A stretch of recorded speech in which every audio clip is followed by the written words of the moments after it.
Jumpa kembali dengan saya Ricky Francisco. Pujian syukur kita ucapkan kepada Tuhan Yang Maha Esa berkat rahmat dan kasih sayangnya, cinta kasihnya, kita dapat belajar kembali pada hari ini memasuki pertemuan ke-8 e-learning bahasa Indonesia kelas 10. Besar harapan saya para peserta didik dalam keadaan sehat walafiat. Saya mohon ketika saya memaparkan materi, para peserta didik menyimak materi yang akan kita bahas dalam pembelajaran kita hari ini. Adapun pembelajaran kita hari ini yaitu menyunting teks biografi. Menyunting teks biografi merupakan bagian terakhir ataupun pembelajaran terakhir dari materi pokok teks biografi. Jadi menyunting biografi yang akan kita bahas ada dua konten. Yang pertama yaitu pengertian menyunting, yang kedua yaitu kaidah menyunting teks biografi. Langsung saja, pengertian menyunting teks.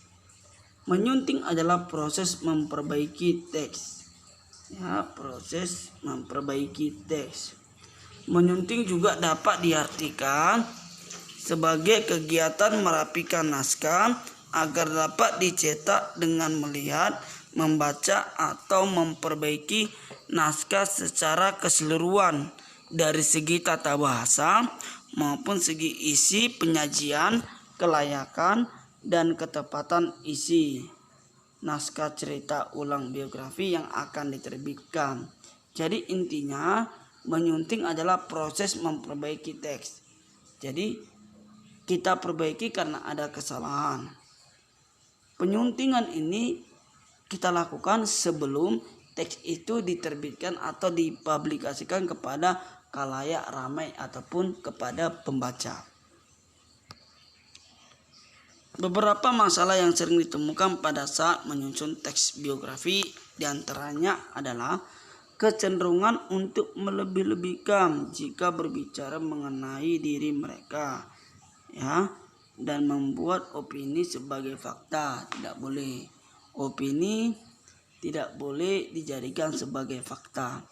Fakta itu sudah jelas kebenarannya, sedangkan opini belum jelas kebenarannya, belum diketahui kebenarannya. Yang kedua, selain itu masalah yang sering ditemukan adalah tidak dapat dipastikan jika sumber fakta satu-satunya dari tokoh itu sendiri. Jadi seharusnya penulis harus memiliki referensi-referensi yang lebih banyak untuk mewakili isi ataupun tema yang akan penulis bahas ataupun penulis angkat. Jadi referensinya pun harus jelas, ya, harus memang kebenarannya dapat dipertanggungjawabkan. Selanjutnya, penulis tidak dapat memasukkan harapan, mimpi, pemikiran, dan aspirasi tokoh yang terdapat dalam teks biografi. Jadi pada dasarnya tokoh yang diceritakan dalam teks biografi berharap riwayat hidupnya ataupun kepribadian unggulnya dapat sebagai teladan ataupun dapat menjadi contoh inspirasi bagi orang ataupun bagi pembacanya. Tetapi penulis tidak dapat memasukkan harapan, mimpi, pemikiran, dan aspirasi tokoh tersebut. Oleh sebab itu, di dalam teks biografi disajikanlah kepribadian unggul yang dapat menjadi inspirasi bagi pembaca, yang dapat diteladani oleh pembaca, yang dapat ditiru oleh orang banyak. Oleh sebab itu, di dalam teks biografi ditunjukkanlah harapan-harapan tokoh sehingga mempengaruhi pembaca dalam menjalani kehidupannya. Demikianlah pengertian dari menyunting teks biografi. Kita lanjut yang kedua, yaitu Kaidah menyunting teks biografi. Teks cerita ulang biografi adalah teks faktual. Berarti faktual bukan cerita fiksi ataupun imajinatif. Ini yang membedakan biografi dengan teks cerpen, novel ataupun roman. Teks biografi itu harus bersifat fakta ataupun faktual yang jelas kebenarannya. Oleh sebab itu penggunaan bahasanya harus penggunaan bahasa baku. Baku itu adalah ragam bahasa yang cara pengucapan dan penulisannya sesuai dengan kaidah-kaidah standar. Jadi kaidah-kaidah standar itu harus berpedoman kepada EB, Ejaan Bahasa Indonesia, Tata Bahasa Baku ataupun Kamus Umum. Jadi oleh karena itu secara tata bahasa kita harus menguasai terlebih dahulu ciri kalimat baku. Langsung saja kita bahas kaidah menyunting teks biografi. Yang pertama kaidahnya itu yang kita bahas yaitu kalimat baku. Ciri-ciri kalimat baku yang pertama yaitu minimal memiliki subjek dan predikat. Ya, minimal memiliki subjek dan predikat. Contoh, dengan kejadian itu menunjukkan pekerjaannya tidak beres. Kalimat tersebut ya tidak baku, ya. Seharusnya kejadian itu menunjukkan pekerjaannya tidak beres. Jadi polanya SPO. Yang kedua, tidak pleonasme atau hemat penggunaan kata. Pleonasme adalah gaya bahasa, ya. Pleonasme adalah gaya bahasa yang menggunakan kata yang tidak perlu, ya, menggunakan kata yang mubazir. Di dalam teks biografi tidak boleh, ya, karena yang kita gunakan harus berupa kalimat baku. Tidak boleh menggunakan kalimat-kalimat yang memang bersifat bertele-tele ataupun mubazir ataupun yang tidak perlu. Contoh, para menteri serentak berdiri setelah mereka mengetahui bahwa presiden datang ke acara itu. Hal tersebut merupakan kalimat kurang efektif. Mengapa? Karena ada kata mereka, karena mereka sudah merujuk kepada para menteri. Seharusnya para menteri serentak berdiri setelah mengetahui bahwa presiden datang ke acara itu. Yang ketiga, memiliki kepercayaan atau kesejajaran. Ya, kepercayaan itu yang dimaksud adalah kesamaan bentuk kata sebelum dan sesudah kata hubung dalam satu kalimat. Contoh, beliau memiliki kelembutan, kesabaran, dan sangat tekun. Kalimat tersebut tidak baku karena ada sangat tekun. Seharusnya karena imbuannya menggunakan kean, yaitu kelembutan, kesabaran, maka kalimat bakunya beliau memiliki kelembutan, kesabaran, dan ketekunan. Harus sejajar, ya, menggunakan imbuan kean. Harus sama-sama menggunakan imbuan kean. Ada keparalelan atau kesamaan. Yang selanjutnya, yang ketiga, yaitu logis atau disebut dengan masuk akal. Jadi kalimat itu harus logis, harus masuk akal. Tidak ambigu, artinya tidak terjadi salah penafsiran dalam berkomunikasi.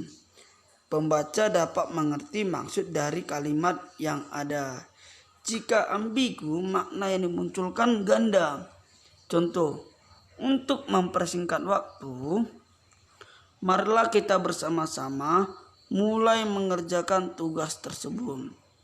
Kalimat tersebut memiliki makna yang tidak mungkin. Kenapa tidak mungkin? Tidak logis.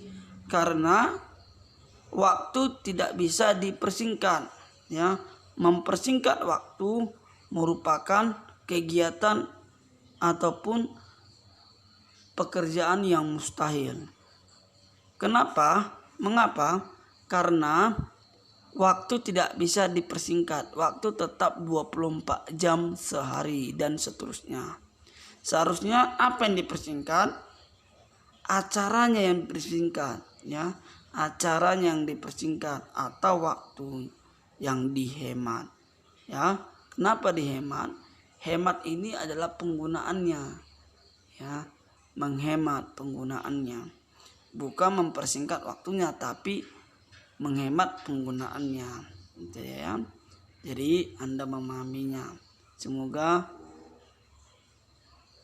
para peserta didik memahami penjelasan yang saya berikan. Jadi di dalam kalimat baku ada 4 ciri-ciri. Yang pertama, minimal memiliki subjek dan predikat. Kedua, tidak pleonasme atau hemat penggunaan kata.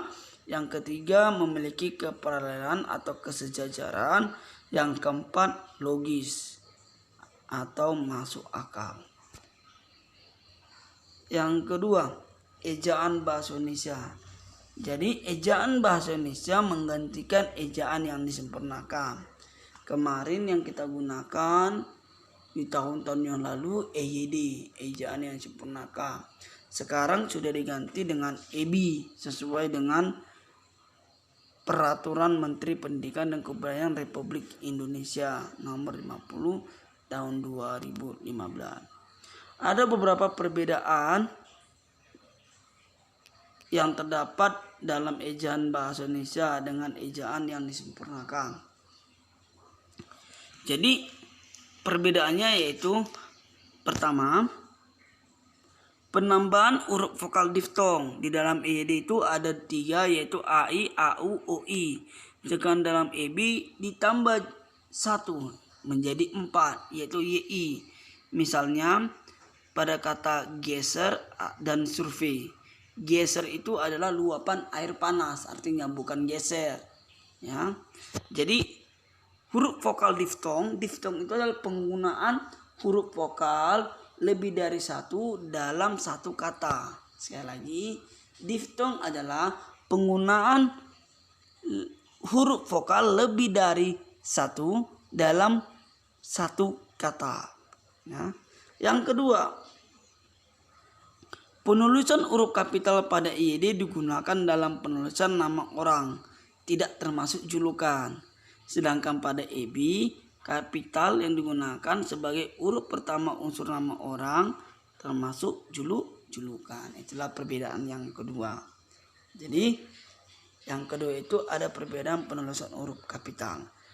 Yang ketiga, penulisan huruf tebal tidak dipakai dalam cetakan untuk menegaskan atau menghususkan huruf bagian kata atau kelompok kata.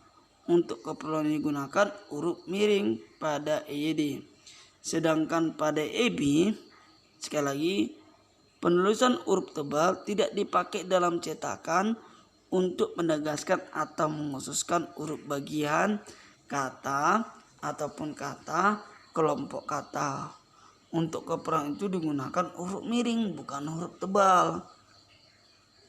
Sedangkan pada EB, huruf tebal itu dipakai untuk menegaskan bagian tulisan yang sudah ditulis miring. Ya, berarti huruf tebal itu digunakan dalam tulisan yang bercetak miring.